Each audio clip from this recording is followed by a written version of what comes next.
the background check, the only reason I sent out the email from the background check was just because I wanted to make sure that everybody went through Identigo, and I wanted to make sure that everybody's fingerprints are, through the correct agency. The ones that are on your directions list only Tennessee places to get your fingerprints. But I don't know why that is so I would believe that if you follow the directions of Identigo and you went to a certified place to get your fingerprints, then your cousin didn't do your fingerprints, your neighbor, because they have to make sure your fingerprints are your fingerprints, then I would think it would be okay. If you're from Tennessee, you went to a place in Tennessee. So it gave the different places that you can go in Tennessee. But I would think that you wouldn't have any trouble. And this is for the School of Ed. For our clinic, it's not an issue whatsoever. It's for teacher certification in the state of Tennessee. That is my understanding of getting the background fingerprints in Tennessee. For the out-of-staters, I just said, well, if in case you're going somewhere or you're using an agency outside of Identigo, then you needed to just wait, because then you're for sure whatever. But if you've already done it, if you follow the directions that were given to you on that sheet, then you should be okay. All right. If you're trying to use your background check from your job, if you're trying to use your background check from something you did for a government agency, a year ago, if you're trying to use somebody else's background check, another company, then that may not work. You're doing that at your own risk. But if you're using Identigo and following directions as Identigo has given you, then you should be okay. So there you are. So that's the only reason I sent out that email. But if you've done it and you follow the directions, you should be fine. I'm just repeating that again because as people come in, I'll get the question over and over again. So, any other questions? So your TB skin test, it should be one that should go, so let's suppose you took one for some other reason in the month of July. Now, if it ends July 20th, your TB test is no good. You have to get another one. Your TB test has to last the length of the camp. So, that won't work out. So if once this camp is over, then you want to schedule your next, I think the TB test has to be done every year. So the next TB test has to last from June, beginning of June to the end of July, I believe. So just to be safe, you might want to, get a TB test, and if you get them in July, you might want to get it in August or September, so they go from September to September, those kinds of things. You want to make sure that your TB test doesn't go out of date during the time that you are in the clinic. So that would be the only thing with the TB test, just to make sure your timelines, your date timelines are okay. If you just got it like in April or May, of course you're okay because it'll go to the next April or May, so that's no big deal. But for those of you who may have TB tests, skin tests for some other reason, and it ends in July, it needs to end after camp, and then you need to extend your TB test for the next period, okay? Because the camp is longer next year. All right, so just want to clear that up for you. Let's see, insurance. Whenever you come to TSU, Dr. Hayes is going to give you some time in the morning to go and get your, you'll still have to go over and get your parking passes. I wasn't able to get that done, but I think you can do some things online for your parking. And if you can, what I will do is send out an email about, what you can do about in terms of showing them your ID, or not ID, your license, a picture of your license, I think an insurance card, and registration. Yeah, registration, license, and an insurance card. So those are the 3 things you need to bring if you can't do it online. But you still, if you do everything online, you will still have to go over there and pick it up. So over where you pick up the parking passes, and I think Dr. Watson is going to try to get a map, or we'll work together on that. You can get your IDs done while you're over there as well. So parking passes and the IDs are in the same place.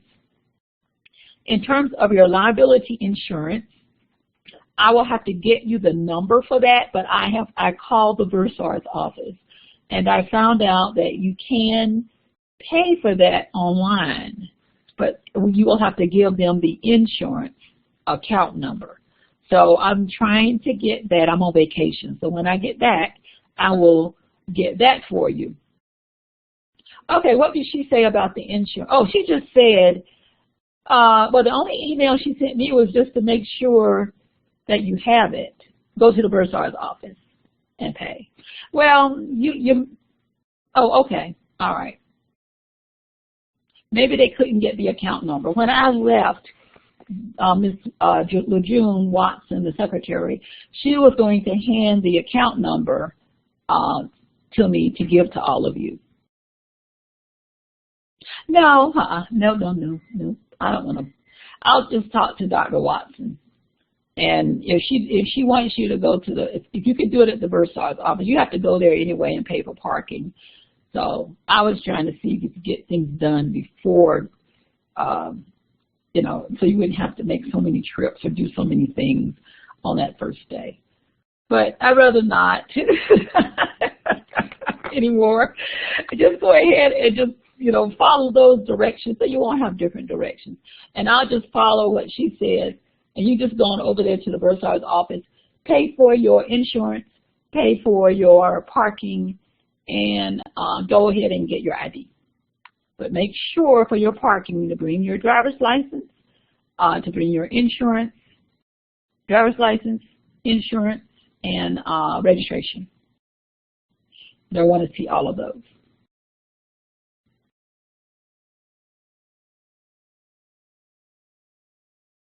Okay, any other questions? Okay, I hope some of you have been able to get to the speech and hearing clinic to get your observation hours.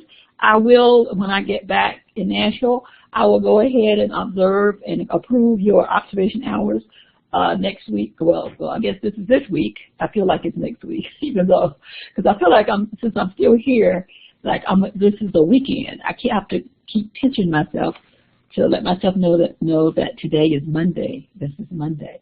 So probably on Thursday, I'll just approve everyone's observation hours on Master Clinician for the ones that you've already done, so I can get those done and out of the way for you.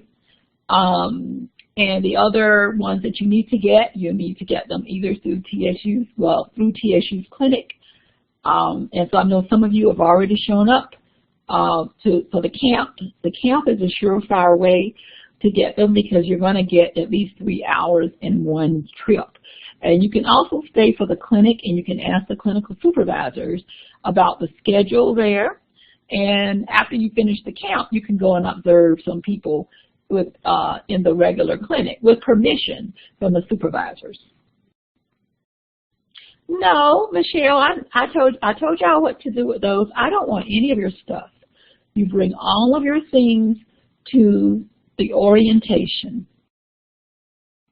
You bring all of your things to the orientation. Dr. Gibson will not be having, if you lose it, I won't have a copy of it. Bring all your stuff to the orientation.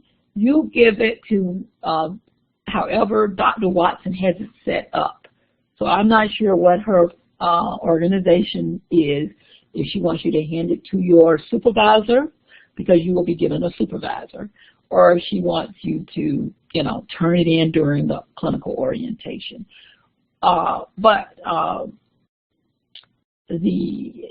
clinic class that I taught, the second clinic class, which I have taught before, which is the diagnostics clinic class, I used to have the students give me their stuff, but just in case you lost it, I would have it in your Dropbox. But I'm not going to do that this year. It's just too much. So I'm making students responsible for their own things.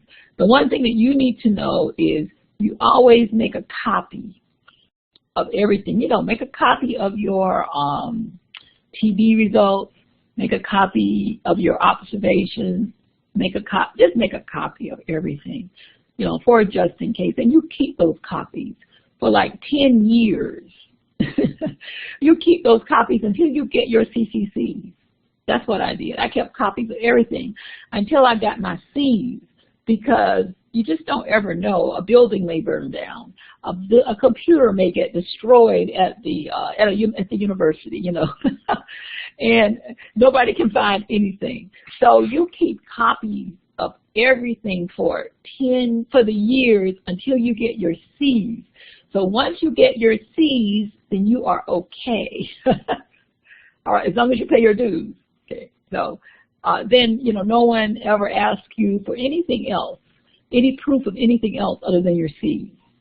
So, all righty. Any other questions? What did I talk to you about?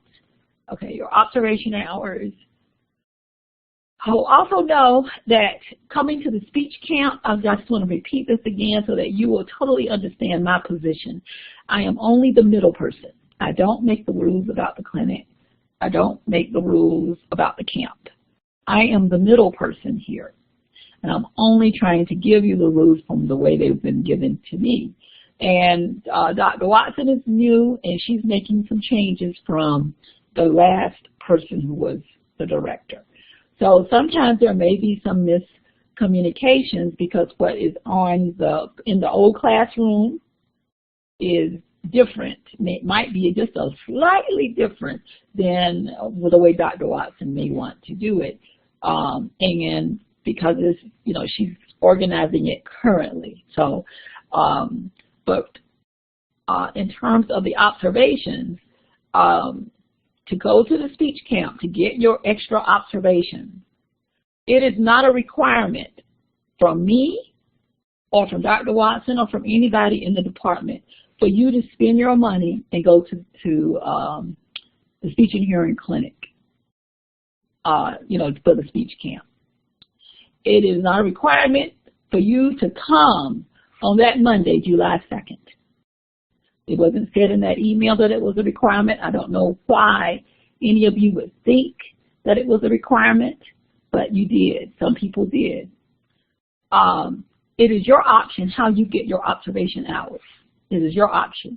If you don't get your observation hours in a timely manner, you will not be assigned a client. You can come to the camp, but you will not get a client. You will not participate in the activities until you get your observation hours.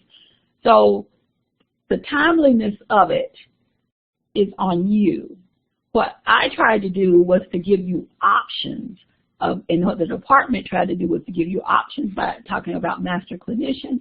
You don't even have to do master clinician. I said required, but if you say to me, I don't have $45, I can't, you know, I am not going to, it's not part of your grade. What can I do? So it just means you won't have your hours. It just means you won't participate in the clinic. If you don't participate in the clinic, you will be behind in your graduation. So, but in terms of coming to the speech camp, that's on you. In terms of coming July 3rd, that's on you. Master clinician, I was told to send out the memo that it was required if you have no hours, because we knew you can't get 25 hours at our place in a timely manner unless you come and spend, you know, money and stay in a hotel for at least a week, and then you got to be diligent with coming every day to get your 25 hours. But then that's even more money for you. So the master clinician was thought of as something to help you. And then, and especially with only charging that amount of money, that is a whole lot cheaper than the hotel, food, gas to come. for that length of time. But I just wanted to put it out there that the July 3rd coming to the university to observe in the speech and hearing clinic is an option, not a requirement. And if it doesn't fit your schedule, it is on you to figure out some way that it works best to fit your schedule if you want to be included in this particular camp in a timely manner. They may let you in the camp later, but you're going to miss some hours. So there you go. That's how that goes. And in the past, some people just didn't start until later. Some people just came a whole week earlier and spent the money and stayed for that week, and then stayed for the 3 weeks to do the camp to get their hours. Yes, you do have class on July 3rd, yes. You'll have class online. I'll be out of town, but I'll teach from out of town. And it will start at 6 o'clock. I'll be in a different time zone, but so. Anybody else? I'm off my soapbox. It's just that I don't know, I just felt very disappointed that my email about July 3rd was misunderstood in terms of coming in. It was like somebody read it as a requirement. There is no class on July 4th.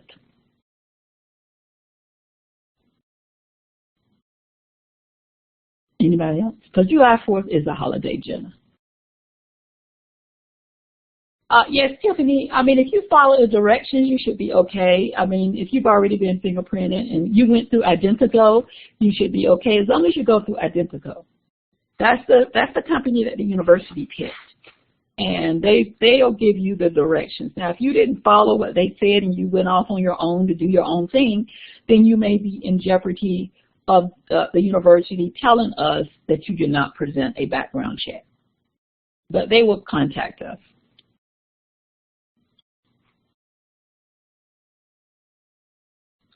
And usually we haven't ever. The only time we hear from the university is if you have something on your record. And if you do, and even if it's a mistake, then they will. Dr. Smith will call you in, and then you will have to write up something, and then it's cleared up. That type of thing. I think this has happened only to one student since I have been working there, since we started doing background checks. We didn't used to do, this is new. We didn't used to do background checks until maybe 2011, something like that. And then we let students choose their own background checks. And it wasn't until 2015 that the university said that we have to use a certain company. So this is all kind of new and working itself out. Okay. All right, so now the next thing that I want to go through is how to write a goal, writing functional goals. And I think that you will have to write goals. And so I'm trying to introduce you to some things. We went over the fluidity the last time. I'm hoping that you understand a little bit more how to look up a score, how to interpret a score. And that was just the surface. Actually doing it and working with your supervisor will help you. Dr. Watson also talked about doing the PLS, preschool language scale. And but I have not been able to find that screener. I couldn't find it on campus, so she may have them in her office. So I may have to try to get with her to see if I can't scan them in, and we'll maybe go over it on July 3rd if I can find it, if she's going to use those. You also have to do an oral motor, but she'll go over oral motor exam, what they want you to do, which is a little bit of that in anatomy. Let's see, what else did she tell me? You may have to do an RTIC screener, but that is really, really easy. So I may try to touch on that a little bit on tomorrow a Goldman Fisto. I'm not sure which one she's using. I hope it's the Goldman Fisto. That's the easiest one. Some people like the Arizona. So I think that's pretty much it. It'll be like riding a bicycle without training wheels for some of you who are prereqs. But guess what? You eventually learn to ride that bicycle. You might bruise your knees a little bit, but you'll get it, and then you'll be ready. Not this next time, but when you go off to your school site. You'll still be like lost little kids with eyes big for the next camp as well. No, Michelle. Well, I shouldn't say that. I'm not the supervisor. Michelle, I'm just the middle guy. I am not running the clinic, but I would hope not. That is such an unfriendly way. And I'm not sure, what does it really do? It checks for cranial nerves. And why do you want to check for a cranial nerve in a child? So I'm hoping that they won't make y'all do those kinds of things that I think are unnecessary. But don't praise Jesus yet, Michelle, because I'm not one of those clinical supervisors. You do what your clinical supervisors tell you to do, because they're the ones that give you the hours, not me. Okay? And please respect them, too. For those of you who are coming from schools and you're a speech assistant, I'm just going to be very blunt with you. We really don't care what you learned at your school. You may be learning some new techniques, and that's what you learn. You learn new techniques. You're not coming to get a master's with it, just to do what you've always done, because we can't verify that what you've always done has been the right thing. We can't verify it just because you're working under a speech pathologist. So we will teach you in the way that we think is the right way to do it. If that is the same as what you've been doing in your schools, then yes, that is great. Then we'll all get along. But if that is different from what you do at your schools, then you must do the different thing. Okay? So follow your supervisors and what they say and how they say they want you to do it. Follow your supervisors in terms of what the cutoff scores are, and that's the way you'll flourish in the clinic. And your supervisors, I was not the nicest supervisor, so your supervisors would probably be nicer when I was a supervisor. It was my way. If you had a different way you want to do it, you had to tell me, and I had to agree. If I didn't agree, then you couldn't do it. So that's just kind of the way it was. It is. Now, I can tell you, I do want to warn you that many people find it very frustrating, Michelle. They do, because it's so scary and new, and it's fast-paced, very fast-paced. That's why we wanted you to get those observation hours out of the way, so that you can get in there, right in there at the beginning with everybody, because then you're playing catch-up if you don't get in there with everybody. And that was one of the reasons that the committee made master clinician a requirement. But if you can't pay and you don't want to pay, then, there's nothing that we can really do to force you to do that. Yes, you definitely. And that's what I want all of you to do, is to work together and help each other out. You have some people in there you don't know. I mean, some people who are from Nashville. You have a student in here who is a bilingual student from another country, and she may need a little help with the English part, with the writing part. So, reach out to her. I hope you don't mind me saying this, but reach out to her and help bring her along. You have people who have experience. You have people with no experience. You need to reach out to each other and help each other along. The people with experience, I'm going to look to you to help the ones without experience. So please help them to learn how to write up a SOAP note, a lesson plan, a goal, that type of thing, and make it good for everybody. And I will be here to help you, really. I mean, I might be a little crusty because I'm old. Just ignore that. I'm really your friend. I mean, I am in your corner 100% of the way. You will find that out as you go along in your program. The other DE students, You know, many of them will tell you, if you want to get it done, go to Dr. Gibson. So, you know, so I am here. You got my cell number. You got, it's better to reach me on my text me. You got the emails. Even when I'm not teaching you a class, still you can reach out to me, all right, if you need something.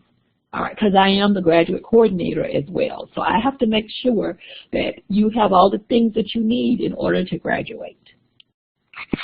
So, oh, no problem. You're welcome, Lola. No problem.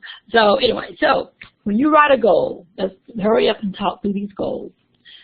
You want to write a goal that is not vague and that is not generic. You want to be very specific to your client. So you look at these goals. These are bad goals. Improve speech reading ability. You can't measure improvement without anything here. Increase auditory comprehension. What does that mean? See, upgrade diet as tolerated. Well, what does toleration mean? It may mean something different to Adriana than it means to Allie or to Lola. So that's why you have to put in measurable goals.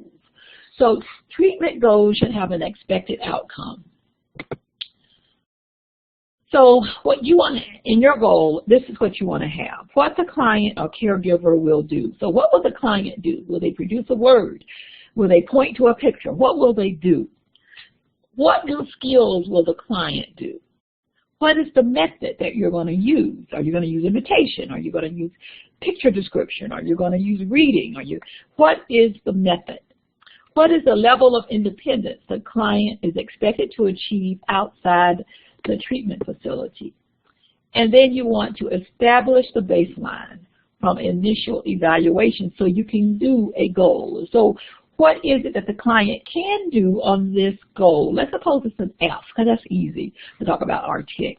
It's an F, and you get a screener, and it looks like he's saying pish for fish. So you said, okay, well, he needs to work on F.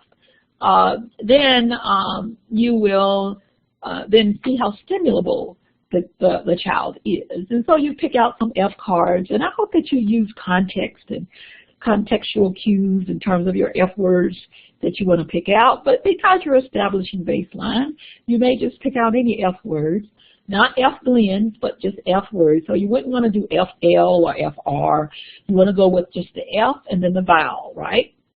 So FI, FA, FU, FO words, those kind of things. So you want to see if he's stimulable. And then you find out, oh my gosh, he is stimulable. He can't say fish, but he can say fan. He can say foot, that type of thing. So now you say, okay, well, he can do F 30 or 40% of the time. Then you might want to make your goal, 70 or 80% of the time. It lets you know, too, that's a good thing to start with, an F. If you do F and you find, oh my gosh, he can't do F at all, then maybe you want to find another sound for him to start with because he's not as stimulable. So doing some type of baseline helps you to decide which sounds you want to choose. And you want to start with something that they can do a little bit and bring them up to a better level, a more consistent level, and then wrap in some things that they can't do, that type of thing. But the supervisor will help guide you on the types of goals that you would want to pick. But you're going to establish something called the baseline. And during the orientation, I think they teach you also how to establish a baseline. I also teach you in this class, but I don't know if I can get to it before the camp. So you have something called short-term goals, long-term goals, and then you have some objectives. So you want to have your functional outcome, your activity that you're going to do. You want to have at what level, hold on, let me get my arrows. Sorry, I always think at what level the person will function. You want to give the environment that it will be done in the classroom, in the clinic, at home, that type of thing. And you want to also describe your technique. That might not necessarily be in the goal. For some people they do, some don't. All right. You want to ask 3 questions. Is it relatable to the client? Meaning, is it functional for the client? Is it measurable? It needs to be something you can measure. This is the behaviorist type, way of doing therapy. At what level is this goal achievable? Remember, once you set the baseline, if it's at 40 or 50, then you can say, let's get him achievable at 80%, that type of thing. You want to continue to revise your goals because maybe this wasn't a good goal. Maybe you thought at baseline this was a good one, but he's staying at 40. No matter what you do, he's staying at 40.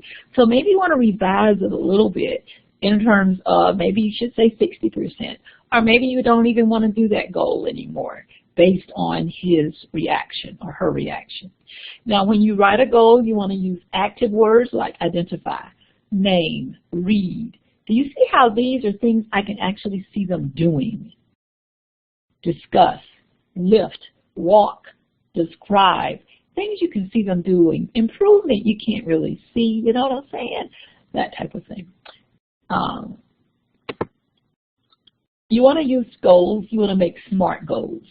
SMART, specific, that's the S, measurable, attainable. Is it something he can attain?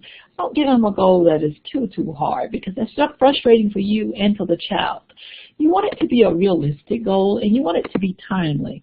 So there spells out SMART, S-M-A-R-T, SMART. Here are some WH questions that you could ask in writing your goal. You want to say who is involved. It's the client, right? What is involved? What do I want to accomplish? I want to accomplish producing the F. Where do I want to accomplish it? Well, right now I just want to accomplish it in the therapy room or in the classroom maybe. I don't know. When do I want to accomplish it? Per session, per day, each week. Which identify the requirements and the constraints. I'll show you a goal that would better show you what that means and why. Give us specific reasons, purpose, or benefits for accomplishing the goals. Now I can tell you when I write goals, I don't answer all of those WH questions. But anyway, this is what a wonderful textbook gave. Now look at this goal. This was at a workshop for feeding for adults. And because you're going to be doing medical as well as, school type goals, I wanted to give you a medical one, but this one is just way too long in my opinion, so I don't particularly care for this workshop. But I wanted to give it to you anyway because it does answer all of the questions.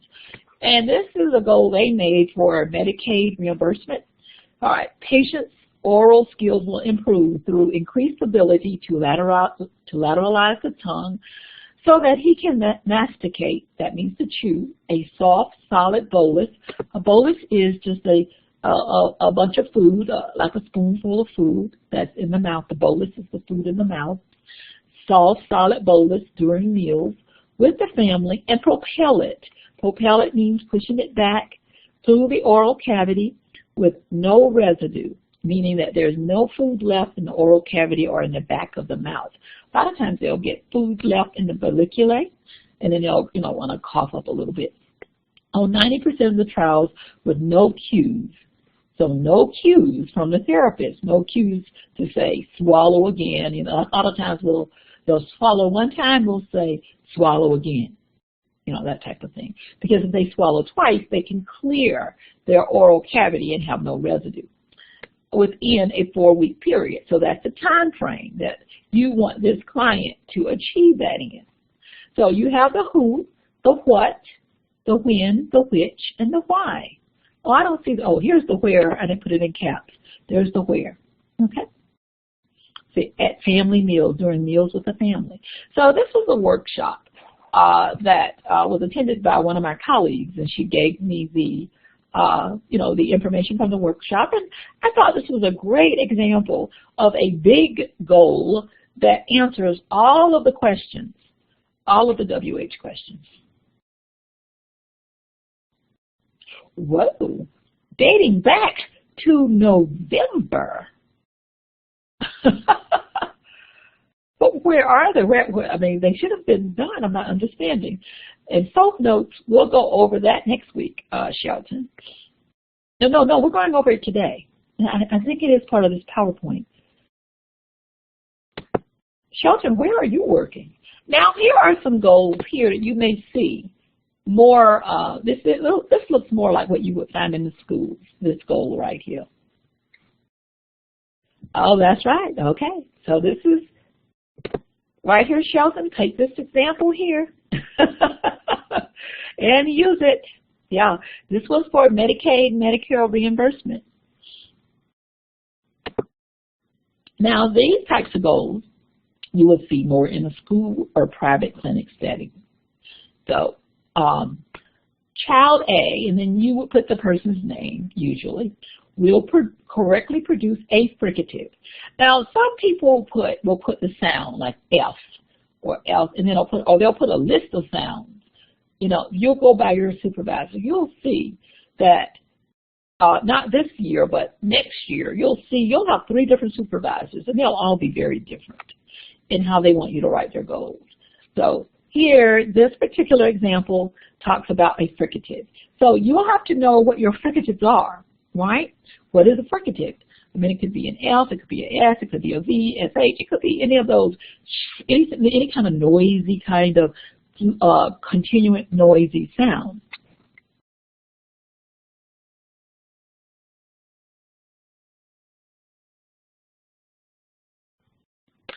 In which example? The Medicaid example, this one here? With Medicaid, oh, in the second example, okay, in this example. Okay, so child A will correctly produce a fricative. Let's stay with the first example. In 4 out of 5 meaningful CV words.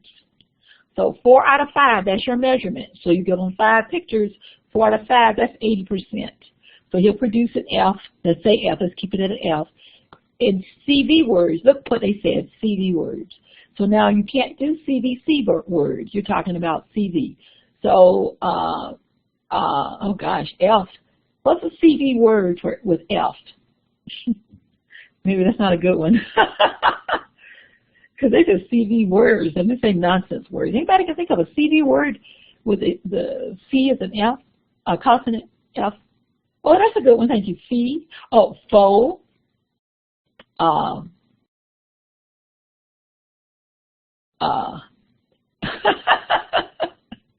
That's it. Yeah, this one here says CV. To a picture, words in response to a picture or a verbal cue. Given a clinician model. So now this is, you know, this is imitation, right? Because I said given a clinician model. Somebody else may say child A will imitate a fricative. So it depends on how your supervisor wants you to write it. But you want to have the components, the different components. Who is doing it? What will they do? How will they do it in response to a picture or a verbal cue? How many times? What is the criterion? 4 out of 5. And in what context? CV words. Okay. Here's another way to say different things. Child A will correctly produce the CVC word shape. So now we have a CVC word shape.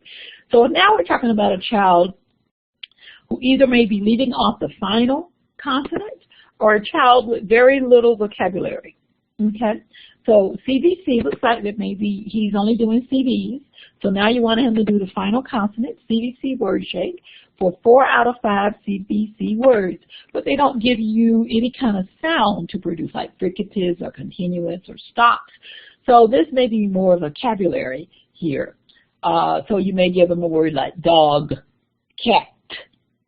I like the stops at the end because they can, you know, I can always do this little tap, so they can, that's a cue that I give them. I'll say cat, like that. Big, you know. So we'll correctly produce the CVC word shape for 4 out of 5 CVC words in response to a picture or verbal cue.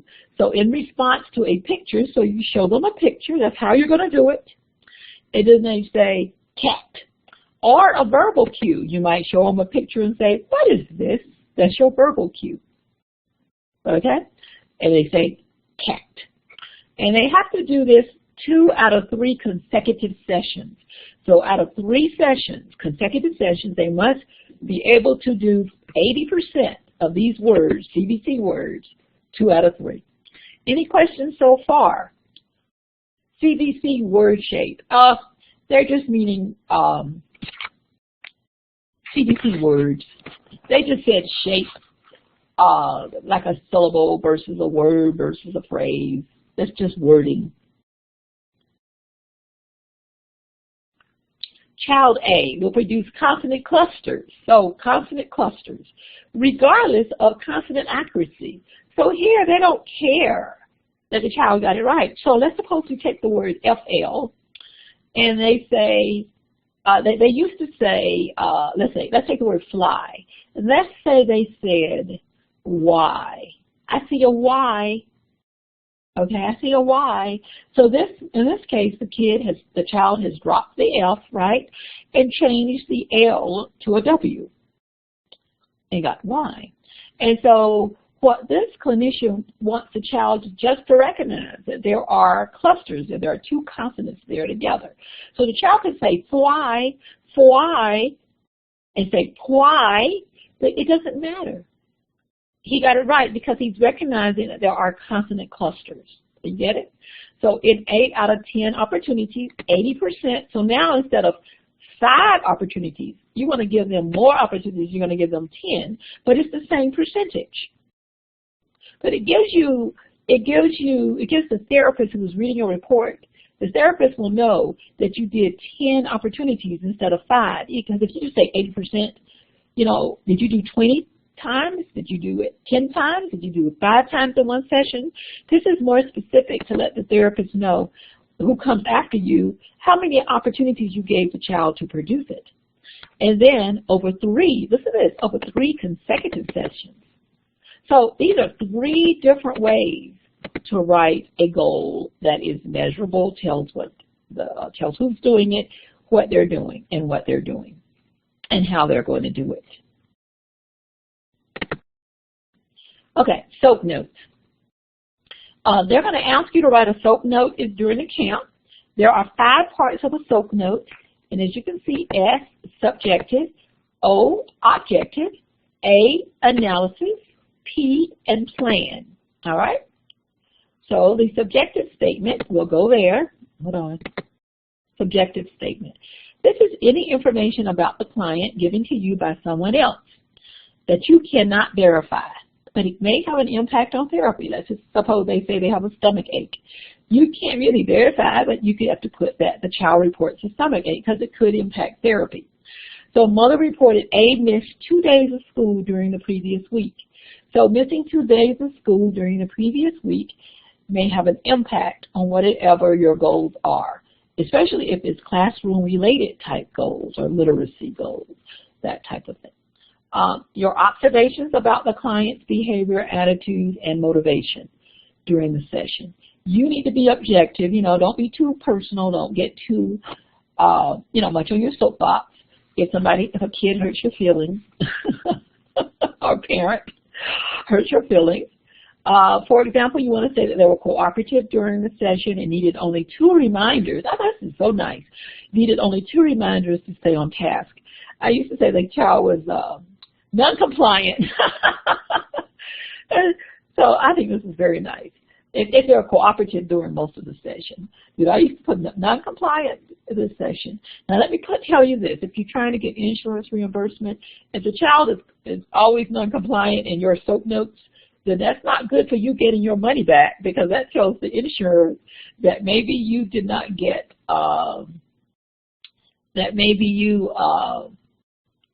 didn't get anything done with this client. He's not making much improvement, so why are they paying you? So always be mindful of what you're writing. You don't want to cheat the insurance company, but also you want to just be careful that you're honest, but yet you're truthful, but yet you are also showing the best side of the client as well. Because in some of that behavior, there probably has been some type of improvement in learning taking place. Okay, that's the subjective part. Do you understand the subjective part?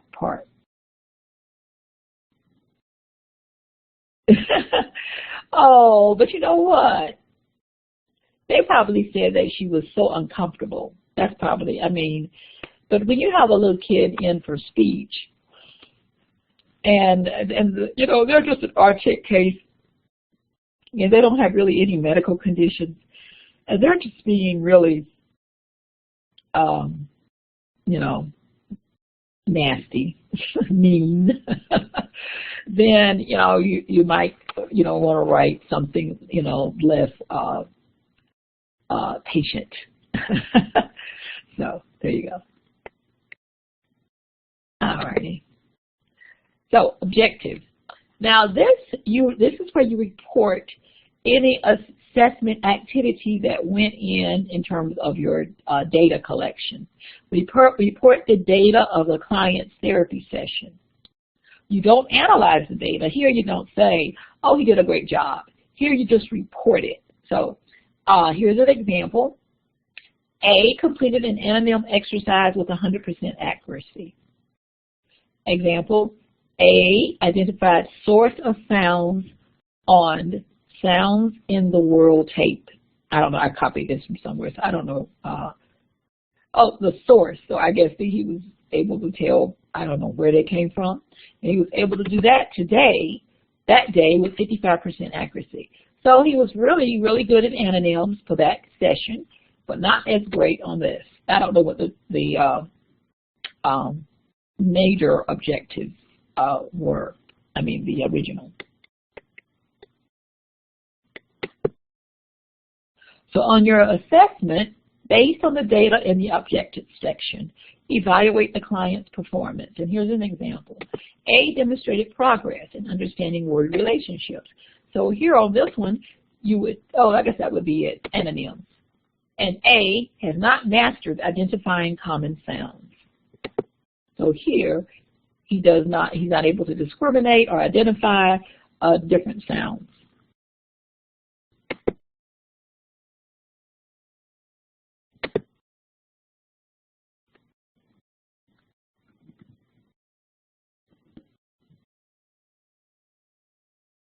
Okay. Okay, under the A, you want to analyze any trends that you see in the data. You want to tell how the client's performance on each specific targeted goal is changing over time. And that is, you know, what is how it might be changing over time. Sometimes people put, this person has improved from session, you know, the last session, from session dated October 10th, that type of thing. They will give you examples of different SOAP notes. That's what I would guess. So now you go back to your treatment plan. You also create a treatment plan for a child.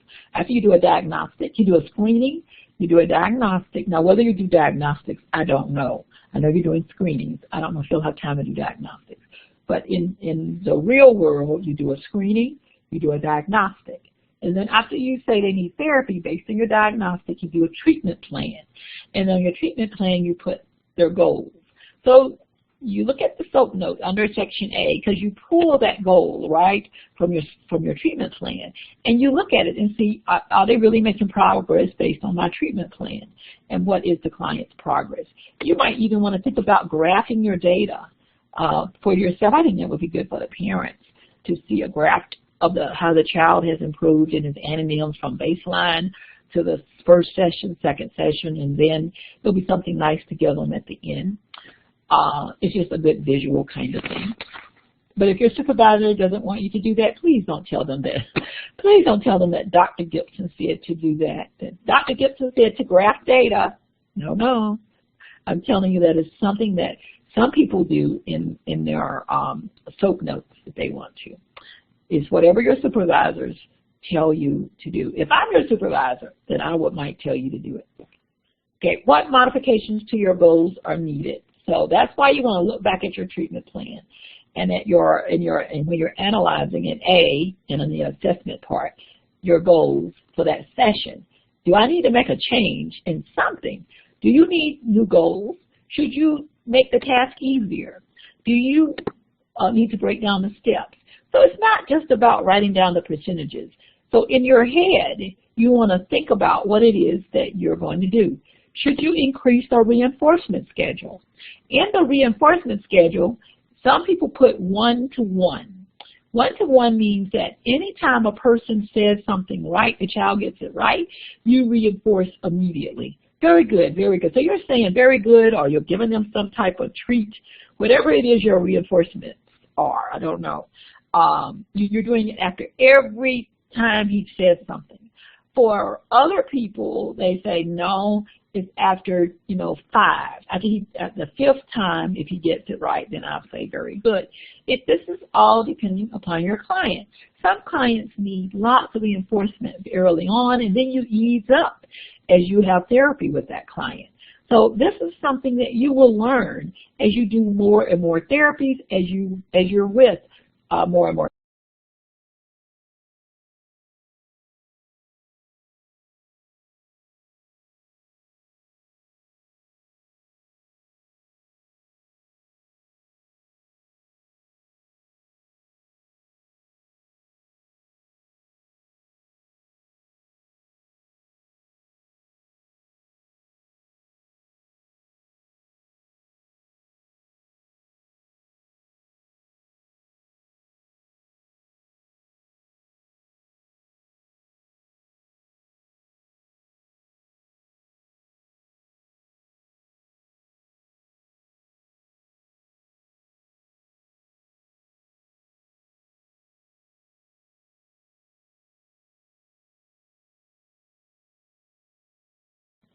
Hello everyone. Are you there? I'm sorry, this was the first time I got kicked out of the room. I guess the hotel internet stopped working, so I apologize. Apologize for that. So let me hurry up. Let's see. Your plan. Natalie? I would think so. I think you can. Of course you can. But again, let me tell you, I am the middleman. But there is no reason. They say you can bring your own toys if you want. We have toys, but sometimes I know in the past, the other students, they brought their own. They brought some of their own supplies. They just said it was easier for them. That was for the second term, the 6 weeks. For this one, I'm sure you can bring stickers. Oh yeah. And in terms of food, I don't know, but stickers, yes. Oh, you said prizes. You didn't say food. So I would think so. Just bring them. And if they say no, just put them back in your suitcase.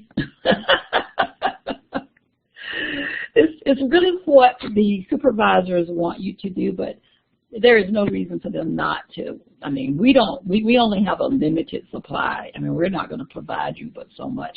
And a lot of our own land students, they bring in a lot of their own stuff as well. The problem is, you're going to deal with preschoolers. It's a prevention, I think, project, right? I believe that's right. And so, if you have some little books, but you're going to go to the preschool, you're going to go to the preschools.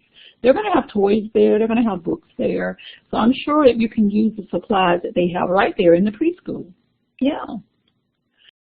And if you want to bring some things, if you have some things, then put them in your car, Those of you who are flying, that might not be such an easy thing to do. But for those of you who aren't, and then if you can use them, use them. But if you can't, if a daycare doesn't want you to bring in toys from outside because of germs or, so there are some other kinds of health rules. Make sure you bring wipes, that kind of thing. I know we have wipes also. Now, in our clinic, we have wipes, and we use wipes in our clinic. So there are some, little things you got to think about as well.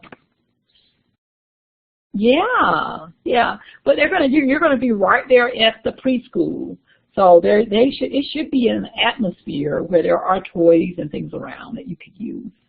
That's what I used to. I used to use the toys that were right there. And sometimes I would bring in my own little things, especially if I had cute little toys. Like when my daughter was very young, she liked all those little characters. So I had all these Disney characters. I had characters that you could pick up at McDonald's, you know, in the Happy Tales. I can't even think of, the Impossible, is that right? Incredibles, the Incredibles. The Incredibles. Oh, when I would bring those toys, because those toys weren't there at the preschool, the kids would just love it because that was just a new little thingy, you know. So you just got to kind of, I don't see any harm in it. All right, so your plan is you want to describe what you're going to do for the next session. You're going to describe your strategies, any suggestions, and any new goals. You're going to use client plus target plus criterion format for the goals. It is an example. If you do long SOAP notes, some people want short, really brief SOAP notes. Others want longer SOAP notes. Indicate frequency and duration of treatment. So let's see my example. Here are some things here. Handouts, talking about goals. So go here. That must be what I meant. I thought I had an example. I'll see if I can find this. But it's time to go. If you have, you know, I see you again tomorrow, and we can spend some of the RTIC class talking about the clinic and anything that you might, you know, any other questions that you might have that I might be able to help you with, any other things that you might clear up, any other, you know, if there are any things that I've confused you in, we can try to clear it up. I really hate being the middleman. I wish, you know, I should be on that planning committee. I feel like I shouldn't say anything. That way I can just, you know, everybody would just get it from one person. So I do know that you need to bring those forms, and there's a form for background check too that needs your signature, just stating that you had followed the directions. So you got to bring that form as well. And so it's in content. If there are any questions that you have, you can ask me tomorrow. Now tomorrow, instead of 5:30, we will meet at 6:30. So I shouldn't have put it in the email. I should have just told you in class, but I thought, you know, I just don't know how the email system is set up. Since I'm teaching the same class, people in two different classes, it's a little different. Any questions? All of you have great questions, so any questions? Any other questions? You ask questions that I can't think of. One other question for you. How was the RTIC exam? Yes, Alyssa, it'll get out the same time. Yeah. What? You got to be kidding me.